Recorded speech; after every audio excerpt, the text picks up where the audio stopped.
위대한 혁명가 열애의 득도 후 멸도 과정, 그리고 그 이후 행보에 대해서 살펴보려고 하는데, 우리들은 열애에 대한 환상을 가지고 있는데 환상에서 벗어나야 돼. 열애는 우리와 같은 중생이었고 중생의 삶에서 벗어난 그런 우리들의 친구야. 그러니까 열애에 대한 환상을 깨야 돼. 한자 부처 불자에는 세 가지 뜻이 있어. 어렴풋하다, 어기다, 부처. 그러니까 어렴풋한 건 중생인 우리들이고, 어기다는 도를 어기고 나면은 부처가 된다. 이런 의미인데, 한자로 뜻을 풀어보면은 어렴풋한 부처로서, 그러니까 부처인지 뭔지 아는 것 같기도 하고 모르는 것 같기도 하고, 이 부처는 영을 의미하는 은어야. 영이라는 말조차 할 수 없어서 부처라는 말로 대치를 한 거야. 그러니까 부처는 영이야. 어렴풋한 영으로서 고진멸도 도가도, 고진멸도 도가도, 생로병사해야 하는 중생의 삶에 따른 밀려오는 고집을 떼고 벗어나려면 1단계로 도를 하는 것이 옳은 길이다. 일단 깨달음을 얻기 위해서 가는 첫 단계가 도를 하는 거야.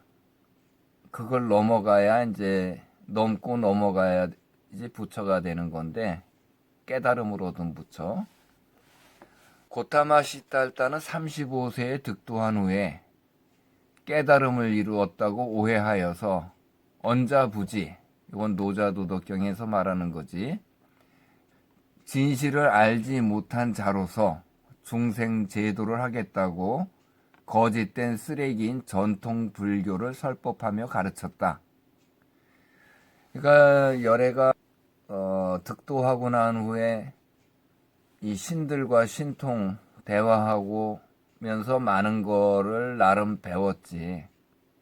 근데 그것이 잘못된 것이라는 거를 이제 나중에 알게 됐는데, 그 득도하고 신통에서는 고타마시타 열애 이전에, 열애라는 그 이름을 쓰기 이전에 고타마시탈타는 자기가 깨달음을 알은 줄 알았던 거야. 지금 도인들이 그런 거야.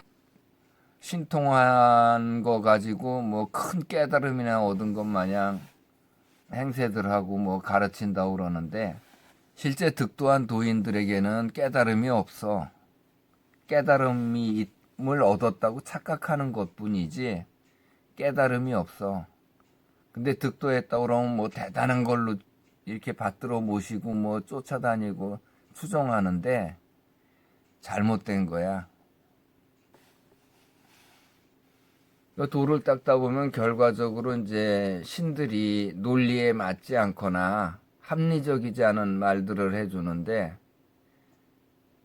그렇더라도 그걸 진실로 받아들이고 그걸 계속 따라가면은 안 되는 거지.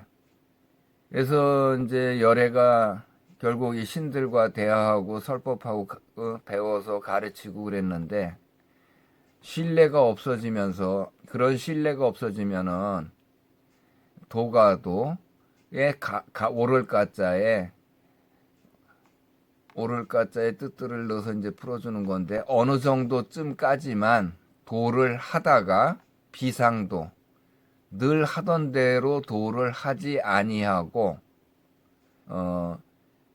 생명을 담보로 해서 그 도를 주관하는 자들을 배반하고 그 신들과 배반할 등지고 득도한 도를 어기고 멸도를 해서 이제 깨달음을 이루고 생로병사하는 중생의 삶에 가둔 하느님으로부터 사면받아 안이비설신을 치료받고 본래대로 정상적인 영부처로 거듭나서 무고지, 고집이 없는 육체의 감옥에서 해탈하게 되는데,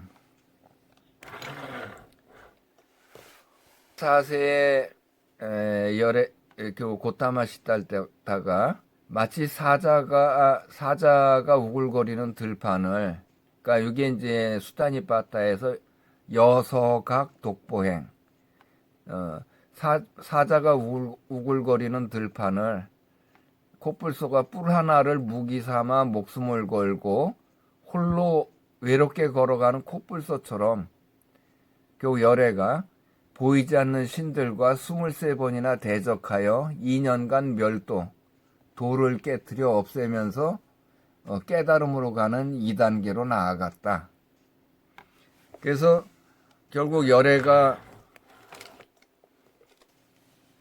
56세에 신들과 싸워서 이기고 멸도한 후에 의식이 영으로 깨어나서 하느님과 우리들 간에 숨겨진 진실을 모두 다 알게 되는 깨달음을 얻고 성불을 하였다.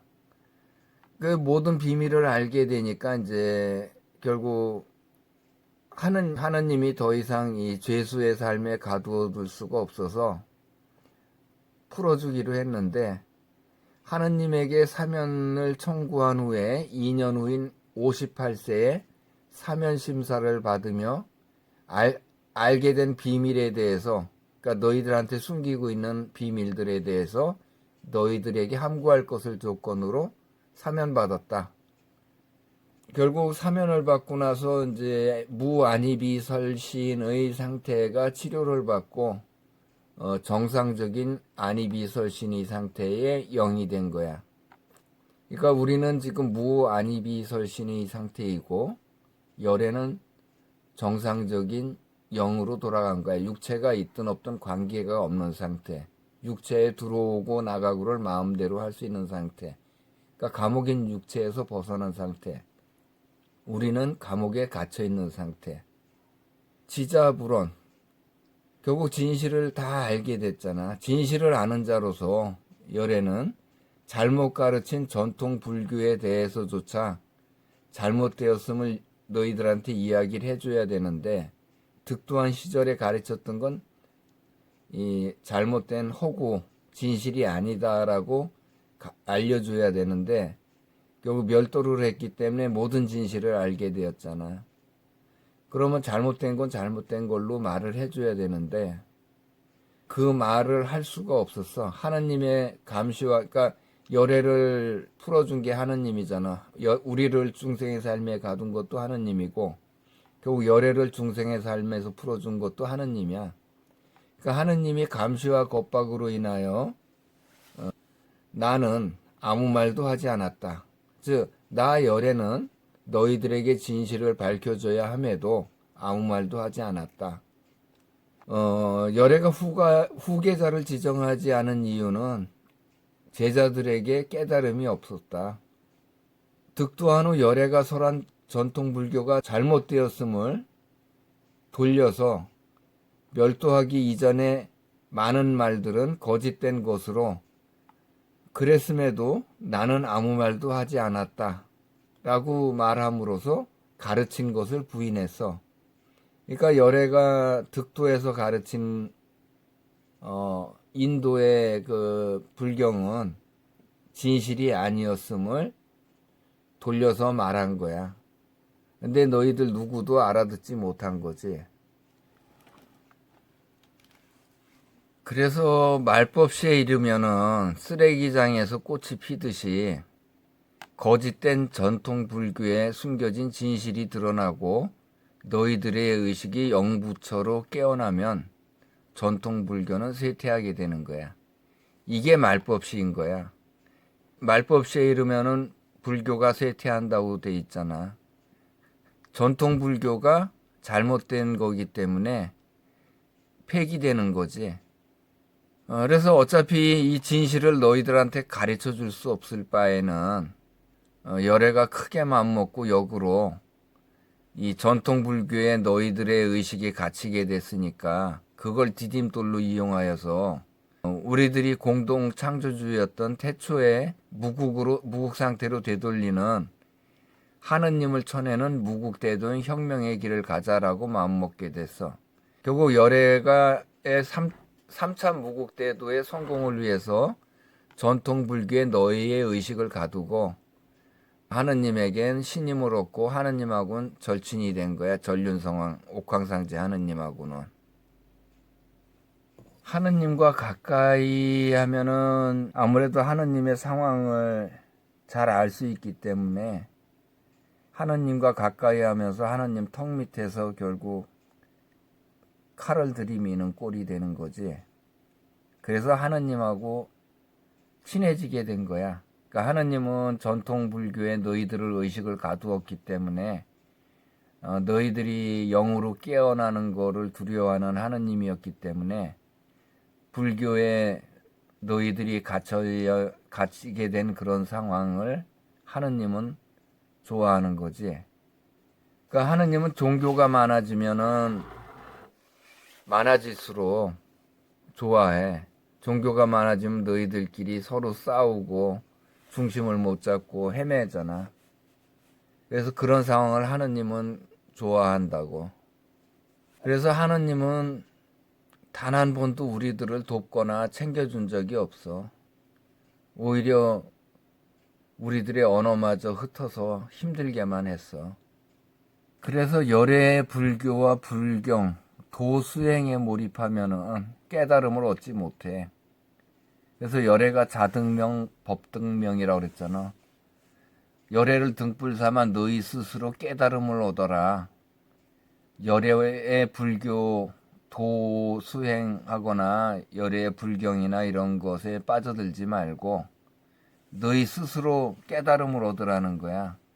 너희한테 비밀을 말해줄 수도 없고 말해줘서도 안 되기 때문에 그 이상은 가르쳐줄 수 없지만 너희 스스로 깨달음을 얻어라. 그래서 모든 진실을 알아라. 열애가 했듯이 그 이야기를 한 거야. 그러니까 열애 이후 2500년이 지나도록 단 한 명도 열애의 제자들 중에 깨달음을 이룬 자는 없어. 노자는 말했어. 도무유수라고. 그러니까 물은 있잖아. 실체가 있단 말이야. 근데 도는 가상현실로, 실체가 없는 가상현실로 이 함정인 거야. 이 허무의도 실체가 없어. 그러니까 비어있어. 아무것도 없는 거야. 그냥 말로만 신들하고 말로만 대화하고 그러는 거지 어떤 실체가 없어. 다 이게 가상현실이야. 그러니까 허무의도라고. 그래서 이 함정인 도에 빠지지 말고 도를 금지하고 하지 말라. 이게 없을 무자에 있는 뜻들이야. 그러니까 없을 무자에 허무의 도가 있고 없다는 것도 있고 금지하라는 말도 있고 말라라는 말도 이 뜻이 있어. 그러니까 이 뜻을 다 넣으면은 해독이 되는 거야. 그러니까 물에 빠져서 죽는 건 당연히 죽잖아. 그러고 수해도 있고. 근데 실체가 없는 허상인 도에서 깨달음을 찾아서 평생 헤매다가 결국에는 길을 잃고 도에 빠져서 결국은 도를 하다가 죽잖아. 도를 벗어나서 깨트리고 나가야 되는데 도 안에서 깨달음을 찾잖아, 너희들은. 그러니까 득도한 자들이 전한 진실이 아닌 거짓된 정보가 너희들에게 만연해 있는 거야. 그러니까 득도한 도인들이 해준 말들이 뭐 대단한 걸로 생각하고 너희가 크게 생각하는데 득도한 자들이 한 말들은 대부분 그 진실이 아니야. 거짓된 정보들이야. 그러니까 도인들의 말을 믿으면 안 되는 거야. 그러니까 부처도 깨달음을 얻기 전에는 도인이었고 멸도한 이후에 실제 부처 열애가 나오게 된 거지. 너희들에게 진실을 말해주지 못한 열애가 혹 하느님한테 무국대도 즉 혁명을 하다가 준비하다가 또는 혁명을 하다가 잘못되면은 또 하느님한테 죽임을 당하거든. 그래서 열애가 이 비밀을 숨겼는데 열애가 이불로 구마라 집의 육체로 와서 거짓으로 점철된 전통 불교의 경전을 음역한 듯이 위장하여서 선배 부처인 노자의 도덕경을 벤치마킹해서 한자의 수많은 뜻에 하느님과 너희들과의 관계에 대한 진실을 밝히는 메시지들을 깨달음을 이룬 성인만 알아볼 수 있도록 공개된 경전의 밀서로 숨겨서 전했다. 그러니까 멸도한 나 여건은 이 메시지를 너희들에게 전해주는 것이다. 그리고 무국대도는 자미원에서 한 번 있었고 그로 인해서 우리들이 이 중생의 삶에 갇히게 되었고 2차 무국대도는 노자가 BC 604년에 결국 하느님에게 혁명을 하다가 실패해서 노자 도덕경을 남기고 혁명 동지들을 보호하기 위해서 하느님한테 자수해서 결국 또 죽임을 당했어. 그러니까 3차 무국대도는 이제 열애가 계획을 했는데 비밀을 많이 감추고 있는데 결국 하느님이 우리를 뱀이라고 칭했잖아. 그러니까 뱀이 승천을 하면 용이 되는 거지. 결국 열애는 용이 된 거야. 용이 물고 있는 게 여의주인데 여의주의 뜻에는 이제 하느님에게 혁명하려는 열애의 뜻을 따르고 돕는 보석구슬을 여의주라고 그러는 거야. 그러니까 불교에서는 그거를 삼보라고 그러지. 여의주. 그러니까 너희들은 여의주나 용이 있는 이유를 모르잖아. 절에 용이 조각돼 있고 여의주를 물고 있는데 그냥 민속 신앙 정도로 알잖아. 그렇지만 여의주의 뜻에는 열애의 뜻을 따르는 보석 같은 이 보석 구슬 같은 그런 혁명군 동지들 그들을 이야기하는 거고, 그러니까 그 혁명군 동지들이 3명이 있는 거야. 세보물, 즉 삼보, 불법승, 즉 총사령관인 열애와 하느님의 법을 집행하던 그 교도관들, 우리는 교도관들을 지금은 수호천사라고 부르고, 우리는 전통적으로 삼신할미나 저승사자로 불려왔지. 이들은 하느님의 법을 집행하던 자들이라 이들을 불법승의 법에 해당하는 친구들이 교도관들이야. 그다음 너희 중생들이 이제 또 열애를 도와서 결국 중생들이란 얘기는 이 중들을 이야기를 하는데 중에 깨달음이 없으니까 결국 중이 중생이거든. 그래서 이 불법승이 결국 불법승 셋이 삼조고 세 발 달린 까마귀, 즉 어둠 속에서 까마귀 옷자가 어둠이란 뜻이 있잖아. 까마타는 까만 어둠 속에서 티가 안 나게 바삐 움직이는 세 발 달린 까마귀처럼 하느님이 눈치채지 못하도록 은밀하게 훈련하여서 혁명을 준비하다가 혁명의 때가 이르면 태양처럼 불같이 성난 태양새가 되어서, 즉 불새가 되어서 하느님에게 날아올라서 천지개벽, 우리들을 죽이고 육체의 감옥에 감금한 독재통 지자인 하느님을 쳐서 체포하고 하늘과 땅을 열고 이 땅에 우리들이 공동 창조주 영으로 복귀하고 하느님을 벌하여서 중생의 삶에 가둠으로써 하느님과 우리들이 서로 처지가 바뀌어 역전시키는 거야. 그게 천지개벽이야. 그러니까 홍익인간, 사람의 자네와 운의 틈사이에 갇힌 영부처인 너희를 중생의 삶에서 구제하여 안이비설신의 일을 치료한 후에 본래 상태로 되돌려 놓는다 하는 것이 홍익인간이야. 요한복음 6장 63절에는 살리는 것은 영이지 육은 무익하니라. 육이 아니다. 감옥인 육체 속에서 무안이비설신의로 생기된 영인 너희를 본래대로 다시 살리는 것이지 감옥인 육을 살리거나 그러는 건 아니야.